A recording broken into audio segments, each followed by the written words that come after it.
हाय दोस्तों, आप सबका स्वागत है आपके YouTube चैनल भूतों की अनसुनी कहानियाँ।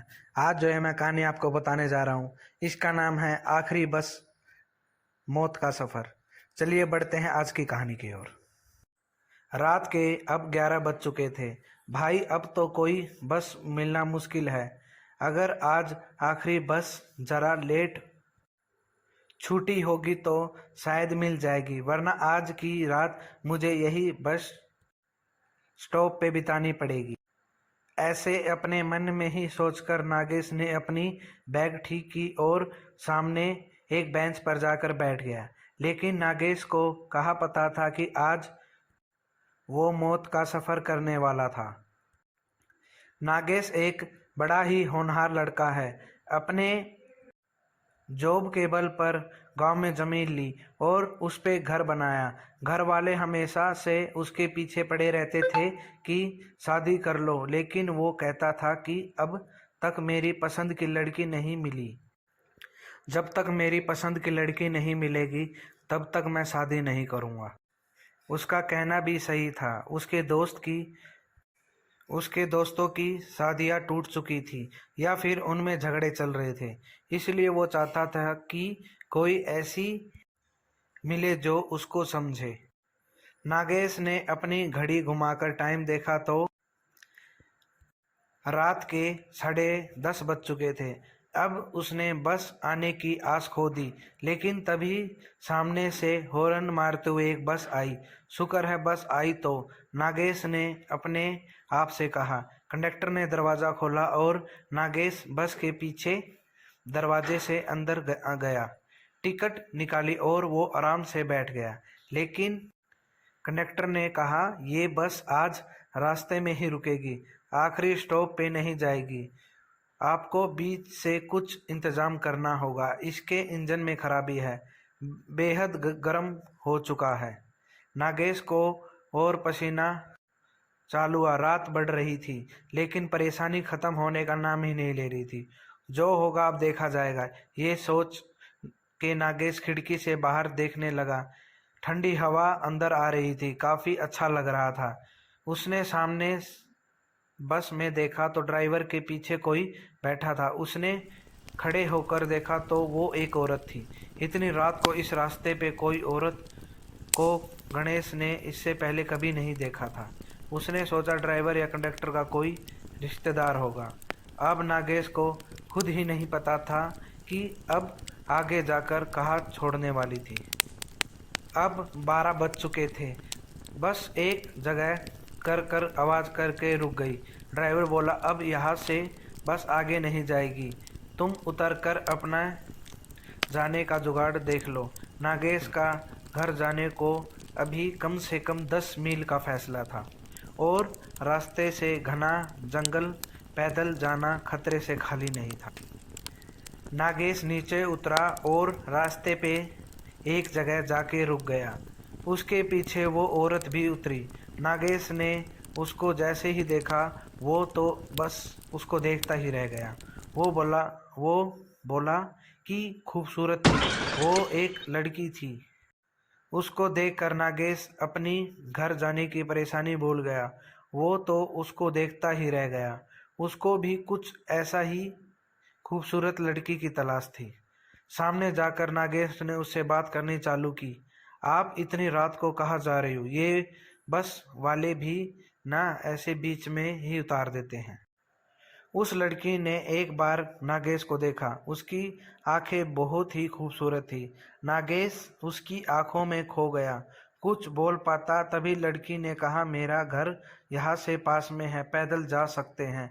अगर आप चाहो तो मेरे घर चल सकते हो। नागेश ने सोचा, एकदम से कोई उसको घर जाने चलने के लिए कह रहा है। वो जरा संभल गया। उसने कहा, नहीं, मैं यहीं रुकता हूँ, कोई मिल जाएगा तो मैं अपने आप तक घर चला जाऊँगा, बेवजह आपको क्यों तकलीफ़ दूँ। वो लड़की बोली, अरे घबराइए मत, मैं और मेरी माँ रहती है घर में, अगर चलना हो तो चलो मेरे साथ। इतना विश्वास नागेश के लिए काफ़ी था। वो उसके पीछे चल पड़ा। घना जंगल और कच्चा रास्ता। नागेश ने चप्पल पहनी थी। उसको जल्दी चलना मुश्किल हो रहा था। काफ़ी दूर जाने के बाद अब नागेश के पैर गीली मिट्टी में फंसने लगे थे। रास्ते में दोनों ने बिल्कुल भी बात नहीं की। अचानक नागेश की चप्पल कीचड़ में अटक गई। वो निकलने के लिए अपने मोबाइल का टॉर्च चालू कर के नीचे झुका और चप्पल को हाथ में लेकर खड़ा हुआ था।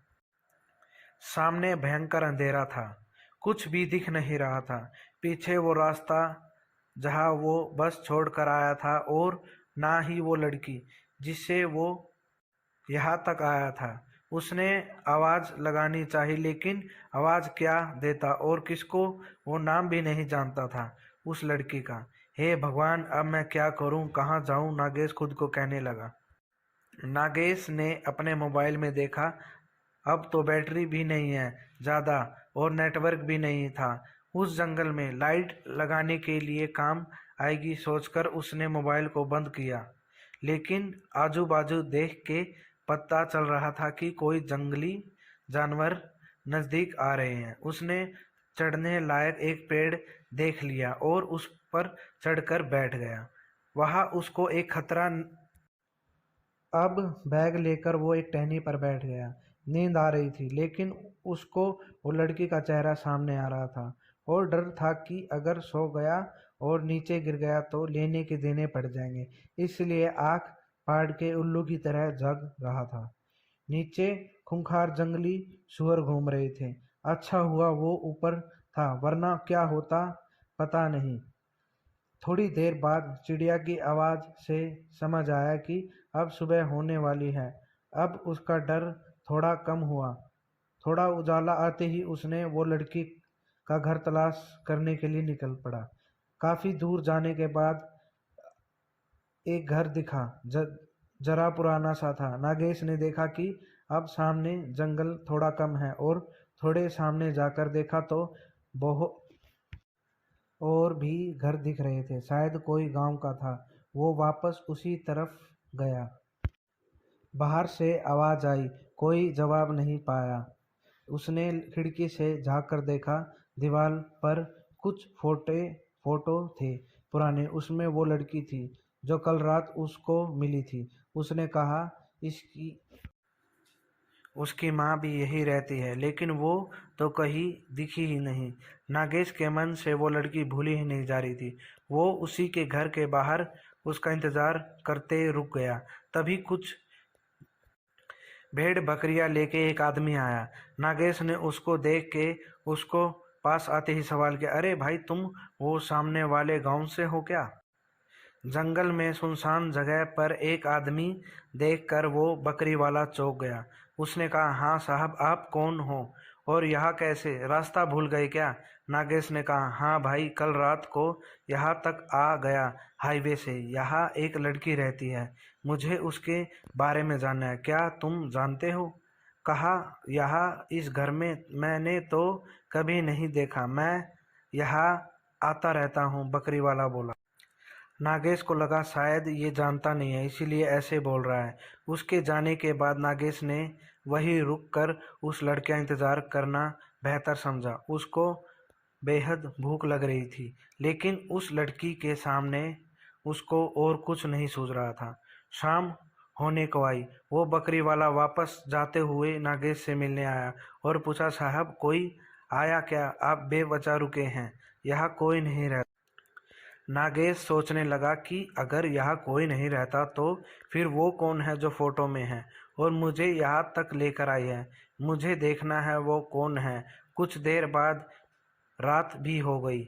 इतनी देर से न वो लड़की आई और ना ही उसकी माँ। अब नागेश से रहा नहीं जा रहा था, लेकिन वापस जाना मुश्किल था। इसीलिए उसने वही एक पेड़ का सहारा लिया और चढ़ के बैठ गया। घना अंधेरा छाने लगा। वो सामने घर दिख रहा था। नागेश अब घर से जरा दूर था। बाहर उल्लू आवाज़ कर रहे थे। जरा सी आवाज़ पर झट से गर्दन मुड़ जाती थी। खुद की सांस और धड़कन भी नागेश को महसूस होने लगी। तभी अचानक सामने से सफ़ेद कपड़ों में वो लड़की आती हुई दिखी। उसको देखकर नागेश को बड़ा अच्छा लगा। चलो, जिस बात के लिए वो कल से यहाँ बैठा है उससे मिलने तो हो जाएगा। अब वो उतरने की कोशिश कर रहा था पेड़ से कि तभी उसकी नज़र उसके साथ चल रहे एक और परछाई की तरफ। वो एक आदमी था, उसके पीछे पीछे चल रहा था। अब नागेश वहीं रुककर ऊपर से सब देखने लगा। वो लड़की ने घर का दरवाज़ा खोला और अंदर गई। उसके बाद वो आदमी जैसे ही अंदर गया, उस आदमी की चीख गूंजने लगी। वो तड़प रहा था, चिल्ला रहा था, बचाओ बचाओ, मुझे छोड़ दो, मुझे माफ़ कर दो, मैंने तुम्हारा क्या बिगाड़ा है। नागेश इधर डर से काँप रहा था, नीचे उतरना अब वो भूल गया। कुछ देर बाद उस आदमी की चीख बंद हो गई, अब शांत हो गया। वो आदमी शायद मर चुका था, नागेश को लगा। वो वही पेड़ पर बैठा था। नागेश सुबह का इंतज़ार करने लगा। जैसे ही सुबह हुई, पेड़ से उतर दरवाजे के बाहर तक खून बह रहा था। अंदर जाकर देखने की हिम्मत नहीं थी। वो जहाँ रास्ता मिला उधर भागते चला गया। उसने अंदर वो लड़की है या नहीं ये भी नहीं देखा। भागते वो कैसे तो उसको हाईवे मिल गया और अपने घर तक पहुंचा। उसके साथ जो हुआ वो जैसे ही बताने जा रहा था तो उसकी ज़बान नहीं चल रही थी। बोलना तो बहुत कुछ था लेकिन कुछ बोल नहीं पा रहा था। उसका मुंह सील चुका था। नागेश को दवाखाने भर्ती कराया गया और उस पे इलाज चालू हो गया। किसको कुछ समझ नहीं आ रहा था कि उसको हुआ क्या है। डॉक्टर ने उसको पागल करार देकर पागलों की ट्रीटमेंट चालू कर दी। इधर जंगल में वो बकरी वाला आज शाम को फिर से उस की तरफ आया, जानबूझकर तसल्ली करने, ये देखने की कल का आदमी है या नहीं। बाहर खून बह रहा था और अंदर झांक कर देखा तो वो भयंकर नज़ारा देखकर उसको भागना तक नसीब नहीं हुआ। वो लड़की अंदर ही थी, वो आदमखोर बन चुकी थी, खून ही खून था। वो जानवरों जैसे मरे हुए उस आदमी का मांस खा रही थी। बकरी वाले के मुंह से चीख निकली, लेकिन वो आखिरी बार थी। उसको देखते ही वो लड़की शैतान बन गई। उसके सफ़ेद कपड़े अब भयंकर लाल हो चुके थे। खून से लथपथ वो बकरी वाले की तरफ लपकी। उसने उस बकरी वाले को अंदर खींच लिया और उसको भी मौत के घाट उतार दिया। अब काफ़ी रात हो चुकी थी। जंगल सुनसान और खूंखार बन गया।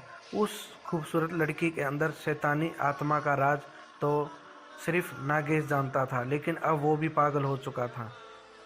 वो लड़की अपने सफ़ेद लिबास में घर से बाहर निकली और अपने शिकार की तलाश में हाईवे पर चली गई। नोट: दी गई काल्पनिक कहानी, इसका कोई भी जीवित या निर्जीव वस्तु से कोई संबंध नहीं है। हमारा उद्देश्य अंधविश्वास फैलाना नहीं है, यह केवल मनोरंजन के लिए बनाई गई है। धन्यवाद।